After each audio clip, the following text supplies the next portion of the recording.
அனைவருக்கும் வணக்கம். Welcome to my channel. எல்லோரும் எப்படி இருக்கீங்க ஃப்ரெண்ட்ஸ்? நல்லா இருக்கீங்களா? இந்த வீடியோவில் ரொம்பவே ஈஸியாக அரிசியை வச்சு எப்படி கேக் ஈஸியாக செய்கிறதுன்னு சொல்லி பார்க்கலாம். நம்மளோட இந்த சேனல் நீங்கள் இப்போ தான் ஃபஸ்ட் டைம் பார்க்குறீங்கன்னா மறக்காமல் நம்ம சேனல் பிடிச்சிருந்தா ப்ளீஸ் ஃப்ரெண்ட்ஸ் சப்ஸ்கிரைப் பண்ணிக்கோங்க. அதோட பக்கத்தில் இருக்க பெல் பட்டனையும் ப்ரெஸ் பண்ணிக்கோங்க. இதனால் நம்மளோட எல்லா வீடியோஸையும் நீங்கள் மிஸ் பண்ணாமல் உடனே பார்க்கலாம். முதல்ல ஒரு கப் அளவுக்கு அரிசியை நான் ஊற வச்சுருந்தேன். இதை நான் ஒரு நாள் ஃபுல்லாக, அதாவது 24 மணி நேரம் இதை நான் ஊற வச்சுருந்தேன். இதை தண்ணியை வடிச்சிட்டு நம்ம பால் சேர்த்து நல்ல ஃபைன் பேஸ்ட்டாக அரைச்சி எடுத்துக்கலாம். தண்ணி எல்லாத்தையும் எடுத்துலாம், பால் மட்டும் சேர்த்து நம்ம அரைச்சிக்கலாம். ஒருவேளை நீங்கள் உடனே ஊற வச்ச அரிசியாக இருந்தால், ஒரு 4 மணி நேரம் ஊற வச்ச அரிசியாக இருந்தால் நம்ம இந்த அரிசியை அரைக்கும் போது 1 ஸ்பூன் அளவுக்கு தயிர் சேர்த்து அதுக்கப்புறம் தேவையான அளவுக்கு பால் ஊற்றி அரைச்சிக்கலாம். நம்ம இதை ரொம்ப நேரம் ஊற வச்சதுனால தயிர் சேர்க்க வேண்டாம். இதில் ஒரே ஒரு சிட்டிகை அளவுக்கு சோடா மாவு, பாருங்கள் இவ்வளோ தான் சேர்க்கணும். பேக்கிங் சோடா இருந்தாலும் ஓகே, இல்லைனா சமையலுக்கு இட்லி தோசைக்கு யூஸ் பண்ணுற சோடா ஒரே ஒரு சிட்டிகை அளவுக்கு சேர்த்தா போதும். 2 ஸ்பூன் அளவுக்கு ஃப்ரெஷ்ஷாக துருவின தேங்காய் துருவல் சேர்த்துருந்தேன். சாரி ஃப்ரெண்ட்ஸ், அந்த கிளிப் கட் ஆகிடுச்சு. அதுக்கப்புறம் இதில் சர்க்கரை, இனிப்புக்கு ஏற்ற மாதிரி தேங்காய் துருவல் இல்லைனா ட்ரை ஃப்ரூட்ஸ், இது ரெண்டுத்தில் எது வேணாலும் நீங்கள் சேர்த்துக்கலாம். இப்போ இது எல்லாத்தையும் ஒன்றா சேர்த்து நல்லா கலந்துக்கலாம். இந்த மாதிரி சர்க்கரை கரையட்டும். அதுக்குள்ளே நம்ம அடுப்பு மேலே இட்லி வேக வைக்கிறது அளவுக்கு நம்ம எப்படி தண்ணி ஊற்றி கொதிக்க வைப்போமோ அந்த மாதிரி இட்லி பாத்திரத்தில் கொஞ்சமாக தண்ணி ஊற்றி சூடு பண்ணலாம். அதுக்குள்ளே இது சர்க்கரை நல்லா கரையட்டும். இங்கே பார்த்தீங்கன்னா நான் தண்ணி கொஞ்சம் எக்ஸ்ட்ராவே வச்சுருக்கேன். நம்ம இட்லிக்கு செய்கிறத விட கொஞ்சம் அதிகமாகவே. ஏன்னா நம்ம இது ஒரு 15 நிமிஷம் ஸ்லோவான ஃப்ளேமில் வேக வைக்க போகிறோம்.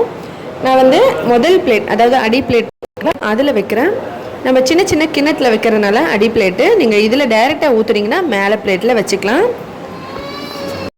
இந்த மாதிரி சின்ன சின்ன கிண்ணத்தில் கொஞ்சமாக எண்ணெய் தடவி வச்சுருக்கேன். அதில் இதை சேர்த்துக்கலாம் ஃப்ரெண்ட்ஸ், முக்கால்வாசி அளவுக்கு.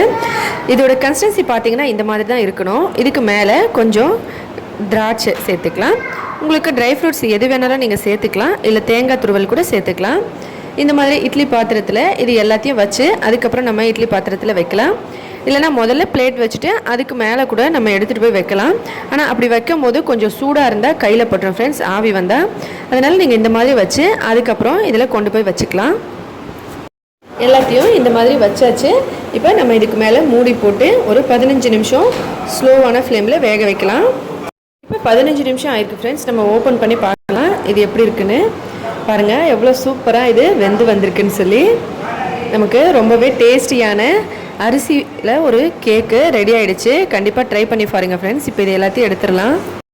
இப்போ எல்லாத்தையும் வெளியே எடுத்து வச்சாச்சு. இது ஒரு 10 நிமிஷம் ஆறட்டும். ஏன்னா ரொம்ப சூடாக இருக்குது. நம்ம இந்த டைமில் எடுக்கணும்னு நினச்சாலும் சைடில் நம்ம லைட்டாக கத்தி வச்சுட்டு அதுக்கப்புறம் திருப்பி எடுத்துக்கலாம். அதை விட கொஞ்சம் ஆறின பிறகு நம்ம எடுத்தோம்னா அது இன்னும் ஈஸியாக இருக்கும். பாருங்கள் ஃப்ரெண்ட்ஸ், இது எவ்வளோ சூப்பராக இருக்குது பார்க்குறதுக்கு. நல்லா உப்பிட்டு வந்திருக்கு. நல்ல டேஸ்டியான ஒரு கேக்குன்னு சொல்லலாம். ரொம்பவே ஹெல்த்தியானது. உங்களுக்கு தேவைப்பட்ட அளவுக்கு நீங்கள் ட்ரை ஃப்ரூட்ஸ் நிறைய கூட சேர்த்துக்கலாம் ஃப்ரெண்ட்ஸ். பார்க்குறதுக்கு மட்டும் இல்லை, இதோட சுவையும் ரொம்பவே சூப்பராக இருக்கும். 1 கப் அரிசி இருந்தால் போதும், நம்ம இது ரொம்பவே ஈஸியாக செஞ்சிடலாம். ரொம்ப நேரம் ஊற வைக்கிறதுனால இது நல்ல சாஃப்ட்னஸும் நல்ல உப்பிட்டும் வரும்.